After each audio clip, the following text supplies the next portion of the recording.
Bismillahirrahmanirrahim. Assalamualaikum warahmatullahi wabarakatuh. Waalaikumsalam warahmatullahi wabarakatuh. Alhamdulillahi rabbil alamin. Wa usalli wa usallim ala nabiyyina Muhammadin wa ala alihi wa sahbihi ajma'in. Amma ba'du. Kaum muslimin dan muslimat rahimani wa rahimakumullahu ta'ala.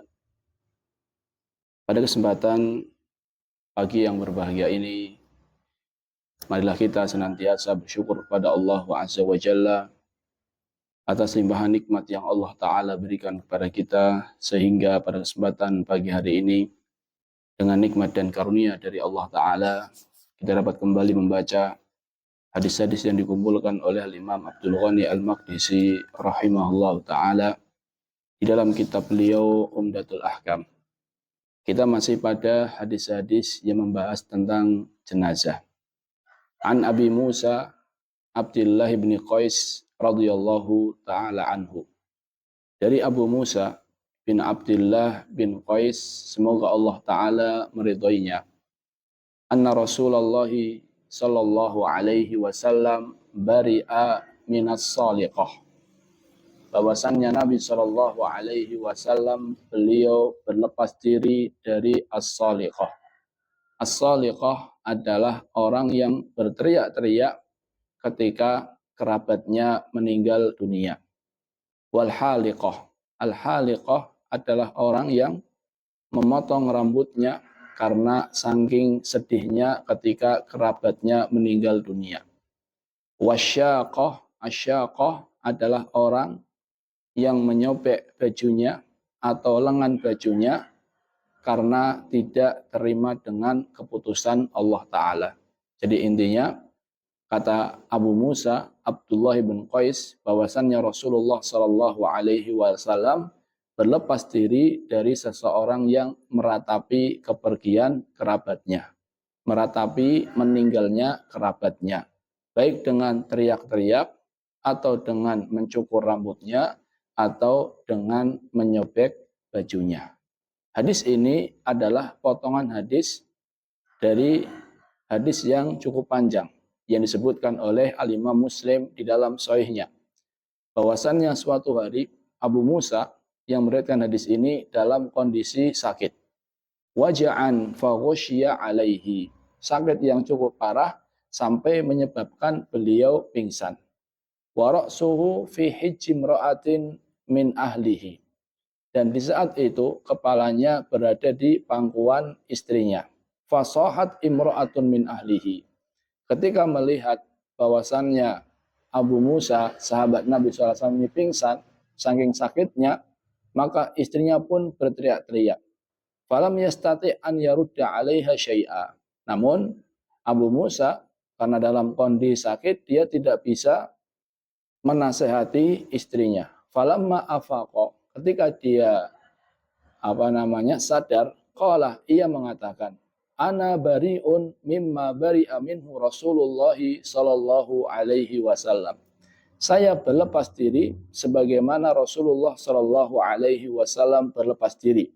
Fa inna Rasulullah sallallahu alaihi wasallam bari'a minas saliqah. Bahwasannya Rasulullah sallallahu alaihi wasallam berlepas diri dari as-saliqah, yaitu wanita yang berteriak-teriak ketika kerabatnya meninggal dunia. Wal haliqah, yaitu wanita yang memotong rambutnya ketika keluarganya meninggal dunia.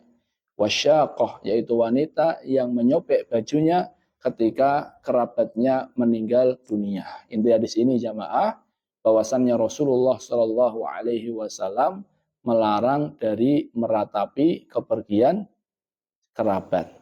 Hadis riwayat Bukhari dan Muslim. Kaum muslimin dan muslimat rahimani wa rahimakumullah ta'ala. Ada dua hal yang ingin saya sampaikan terkait hadis ini. Yang pertama, hadis ini menunjukkan larangan dari an-niyahah. Apa itu an-niyahah? An-niyahah itu adalah meratapi jenazah. Tidak menerima ketentuan Allahu Azza wa Jalla. Ini disebut dengan niyahah. Dan di dalam hadis ini jamaah yang disebut adalah perempuan yang niyahah. Kenapa? Karena kebanyakan yang niyahah itu siapa? Perempuan. Walaupun ada laki-laki yang seperti itu, namun itu apa? Jarang sekali. Kebanyakan yang melakukan niyahah tidak terima dengan keputusan Allah Azza wa Jal ketika kerabatnya meninggal, ini adalah seorang perempuan. Dan ini menunjukkan bahwasannya perbuatan niyahah itu termasuk dosa besar. Kenapa termasuk dosa besar? Karena Rasulullah Shallallahu Alaihi Wasallam berlepas diri dari mereka, berlepas diri dari orang-orang yang melakukan niyahah. Disebutkan dalam hadis lain, laisa minna, bukan termasuk golongan kami, man darabal hudud, siapa yang mukul-mukul pipi, au syaqqal juyub, atau menyobek kerah baju, au da'a bid'awal jahiliyah, atau meratapi sebagaimana orang-orang jahiliyah meratap. Jadi karena Nabi Shallallahu Alaihi Wasallam berlepas diri dari mereka, sehingga para ulama mengatakan bahwasannya niyahah meratap itu termasuk dosa besar. Dan Al-Imam Az-Zahabi rahimahullahu taala jamaah, beliau menggolongkan, memasukkan meratap niyahah termasuk salah satu dari dosa besar yang beliau kumpulkan dalam kitab beliau yang beliau beri nama dengan Al-Kabair. Jadi Az-Zahabi itu punya kitab namanya Al-Kabair, dosa-dosa besar. Di antara dosa-dosa besar yang beliau sebutkan adalah an-niyahah, meratap. Bahkan disebutkan dalam hadis lain, Nabi kita Shallallahu Alaihi Wasallam bersabda, an-naihatu, wanita yang meratap, idza lam tatub qabla mautiha, apabila dia belum bertobat sebelum dia meninggal dunia. Artinya kalau seandainya wanita yang meratap, yang tidak terima dengan keputusan Allah Ta'ala ketika meninggal kerabatnya, kalau seandainya dia meninggal dunia dan dia belum bertobat dari dosa tersebut, yaitu dosa niyahah, tuqamu yaumal qiyamah wa 'alaiha sirbalun min qatiran, maka dia akan dibangkitkan kelak di hari kiamat dengan memakai pakaian dari tembaga. Wadir'un min jarobin, dan pakaian pula yang sangat gatal. Jadi ini merupakan ancaman bagi seseorang yang melakukan apa? Niyahah. Niyahah bahasa kita apa jamaah? Meratap. Baik dengan teriak-teriak atau dengan kalau orang Arab dulu itu sampai motong rambut, atau menyobek baju, atau mukul-mukul pipi. Ini semua termasuk niyahah. Yang intinya adalah tidak terima dengan ketetapan Allah Ta'ala. Ini yang pertama, niyahah termasuk dosa besar. Yang kedua, apa sih kewajiban atau hal-hal yang harus dilakukan ketika kerabat meninggal dunia? Tadi niyahah tidak boleh. Lalu apa yang dibolehkan? Yang pertama adalah, atau yang hendaknya dilakukan, yang pertama adalah bersabar dan mengucapkan al-istirja. Apa itu istirja? Inna lillahi wa inna ilaihi raji'un. Yang pertama adalah sabar, kemudian mengucapkan istirja. Inna lillahi wa inna ilaihi raji'un. Allah Azza wa Jalla di dalam Al-Quran surat Al-Baqarah, kita sering mendengarnya, walanabluwannakum bisyai'in minal khawf wal ju' wa naqsin minal amwali wal anfusi wath thamarat. Sungguh benar-benar kami akan menguji kalian. Jadi ujian itu adalah suatu kepastian. Walanabluwannakum. Di sini ada lam taukid, kemudian ada nun taukid. Benar-benar kami akan menguji kalian. Bisyai'in minal khawf, dengan sedikit rasa takut. Wal ju' dengan sedikit rasa lapar. Bisyai'in minal khawfi wal ju' wa naqsin minal amwali wal anfus, dan kekurangan harta, wa naqsin minal amwali wal anfus, dan jiwa. Maksud kekurangan jiwa di sini adalah bisa jadi sakit, bisa jadi meninggalnya kerabat. Wa naqsin minal amwali wal anfusi wath thamarat, dan kekurangan buah-buahan. Kemudian Allah Ta'ala berfirman, wa basyiris sabirin, berilah kabar gembira kepada orang-orang yang sabar. Maka ketika seseorang mendapatkan ujian, yang pertama kali dia harus bersabar. Biar apa? Biar mendapatkan kabar gembira dari Allah Ta'ala. Karena kata Allah, wa basyiris sabirin. Bagaimana orang yang sabar tersebut? Kata Allah Ta'ala, alladzina idza asabathum musibah qalu inna lillahi wa inna ilaihi raji'un. Yaitu orang-orang yang ketika ditimpa musibah dengan tegar dia bisa mengatakan inna lillah. Sesungguhnya kami ini milik Allah. Wa inna ilaihi raji'un. Dan sesungguhnya kepada Allah lah kami akan dikembalikan. Semua yang kita miliki punya Allah. Anak-anak kita punya Allah. Pasang hidup kita punya Allah, harta benda kita punya Allah Ta'ala. Sehingga terserah Allah Ta'ala kapan Allah Ta'ala akan apa? Mengambilnya. Sehingga ketika seorang dia mengucapkan inna lillahi wa inna ilaihi raji'un dan dia menyadari benar apa yang dia ucapkan, maka ini akan mengurangi kesedihan dia. Kemudian Allah Ta'ala berfirman, ulaika alaihim salawatun min rabbihim wa rahmah wa ulaika humul muhtadun. Mereka adalah orang-orang yang mendapatkan 3 hal. Yang pertama, mereka mendapatkan salawat dari Allah. Salawat dari Allah di sini maknanya adalah Allah Ta'ala akan puji dia di hadapan para malaikat. Bahwasanya dia adalah orang yang sabar. Wa rahmat, dia akan mendapatkan apa? Rahmat. Dan kita tahu bahwasanya masuk surga itu karena rahmat Allah. Wa ulaika humul muhtadun. Dan mereka adalah orang-orang yang mendapatkan petunjuk. Jadi hal yang perlu dilakukan ketika ada kerabat meninggal dunia, yang pertama adalah sabar, yang kedua ngucapin apa? Inna lillahi wa inna ilaihi raji'un. Dan ketahuilah jamaah bahwasanya sabar yang pahalanya sangat besar adalah ketika di pukulan pertama, dihentakan pertama. Maksudnya adalah di detik kita mendengar musibah, di detik ketika kita mendengar kabar akan suatu musibah, kemudian kita bersabar, itulah sabar yang pahalanya sangat apa?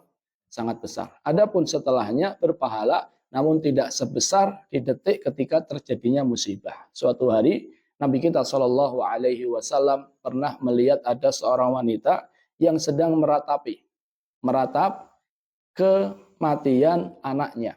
Kemudian Nabi SAW mengatakan, isbiri, bersabarlah kamu wahai ibu, wattaqillah, dan bertakwalah kepada Allah Ta'ala. Apa kata dia? Sesungguhnya engkau tidak diuji dengan apa yang saya diuji dengannya. Padahal yang nasihati siapa jamaah? Rasulullah Shallallahu Alaihi Wasallam. Kemudian ibu ini ada yang menasihati, bu, tadi yang datang adalah Rasulullah. Dia mungkin saking sedihnya, dia nggak sadar siapa yang menasihati. Sehingga dia langsung mendatangi Nabi Sallallahu Alaihi Wasallam. Dia mengatakan, wahai Rasulullah, saya tidak tahu kalau tadi yang menasihati engkau, wahai Rasulullah. Kata Rasulullah Sallallahu Alaihi Wasallam, innamas sabru inda sudumatil ula. Sesungguhnya kesabaran yang pahalanya sangat besar itu adalah ketika di pukulan pertama. Jadi ketika di detik terjadinya musibah, kemudian seseorang bisa sabar, dia bisa mengucapkan innalillahi wa inna ilaihi raji'un. Ini adalah kesabaran yang pahalanya paling besar. Kemudian jamaah, bolehkah menangis? Maka jawabannya boleh. Jadi yang tidak boleh adalah meratap. Meratap, tidak terima dengan keputusan Allah, ini yang tidak boleh. Adapun menangis, maka hal ini dibolehkan. Suatu hari putra Nabi kita Muhammad Shallallahu Alaihi Wasallam meninggal dunia, yang bernama Ibrahim. Ini meninggal dunia ketika masih kecil. Kita tahu bahwasannya ketika meninggalnya Ibrahim terjadi apa? Masih ingat? Peristiwa apa? Gerhana. Terjadi gerhana matahari. Sehingga manusia mengkaitkan bahwasanya terjadinya gerhana ini karena meninggalnya putra Nabi yang bernama Ibrahim. Ketika meninggal putra Nabi yang bernama Ibrahim, Nabi Shallallahu Alaihi Wasallam nangis. Kemudian sahabat Nabi yang bernama Abdurrahman ibn Auf, dia mengatakan, anta ya Rasulullah, engkau juga nangis ya Rasulullah ketika putra meninggal dunia. Kata Nabi Shallallahu Alaihi Wasallam, ya ibn Auf, innaha rahmah. Wa ibnu Auf, nangis ini adalah tanda akan kasih sayang. Innal aina la tadma. Sesungguhnya mata ini mengalirkan air mata. Wa innal qalba la yahzan. Sesungguhnya hati ini sedih. Wala naqulu illa ma yarda rabbuna. Dan kami tidak mengucapkan kecuali apa yang membuat ridho Rabb kami. Jadi mata mengalirkan air mata, nangis ini tidak apa-apa. Kemudian hati sedih itu tidak apa-apa. Namun ingat, jangan ngucapin apa yang tidak membuat Allah Ta'ala ridho. Jadi nangis boleh, sedih boleh, tapi tetap menjaga lisan. agar tidak mengucapkan ucapan-ucapan yang membuat Allah Ta'ala tidak ridho. Ini yang dibolehkan ketika seorang kerabatnya meninggal dunia, yang dibolehkan adalah nangis, namun tidak sampai kepada niyahah. Di antara yang perlu dilakukan pula adalah memperbanyak doa. Jadi ketika ada kerabat yang meninggal dunia, maka hendaknya dia memperbanyak doa, karena yang paling ditunggu-tunggu oleh jenazah, yang paling bermanfaat untuk jenazah adalah doa-doa yang dipanjatkan oleh orang yang masih hidup. Dahulu ketika Abu Salamah meninggal dunia, maka Nabi Shallallahu Alaihi Wasallam langsung berdoa, Allahumma gfir li Abi Salamah. Ya Allah, ampunilah Abu Salamah. Warfa' darajatahu fil mahdiyin. Tinggikanlah derajatnya bersama orang-orang yang mendapatkan petunjuk. Wakhlufhu fi aqibihi fil ghabirin. Jagalah keluarganya yang ditinggal. Waghfir lana walahu ya rabbal alamin. Ampunilah dosa kami dan dosa dia, wahai Rabb semesta alam. Wafsah lahu fi qabrihi. Lapangkanlah kuburannya. Wa nawwir lahu fihi. Dan berikanlah cahaya di dalam kuburannya. Ini di antara doa yang dibaca oleh Nabi Shallallahu Alaihi Wasallam ketika Abu Salamah radhiyallahu taala anhu meninggal dunia. Kalau seandainya kita nggak hafal doa yang panjang, cukup Allahumma gfir lahu warhamhu, Allahumma gfir lahu warhamhu, Allahumma gfir lahu warhamhu. Intinya di saat itu jamaah yang perlu kita lakukan adalah memperbanyak apa? Doa untuk orang yang meninggal dunia. Wallahu taala alam bisawab. Intinya adalah larangan dari niyahah, yaitu meratap, tidak ridho, tidak puas, atau tidak menerima keputusan Allahu Azza wa Jalla. Adapun menangis boleh enggak? Boleh. Hati sedih boleh, mata menangis boleh, namun kita tidak boleh mengucapkan ucapan-ucapan yang tidak membuat Allah Ta'ala ridho. Wallahu ta'ala alam bisawab. Semoga bermanfaat. Terima kasih atas perhatiannya. Kita tutup dengan doa kafaratul majlis. Subhanakallahumma bihamdika asyhadu an la ilaha illa anta astaghfiruka wa atubu ilaih. Assalamualaikum warahmatullahi wabarakatuh. Waalaikumsalam.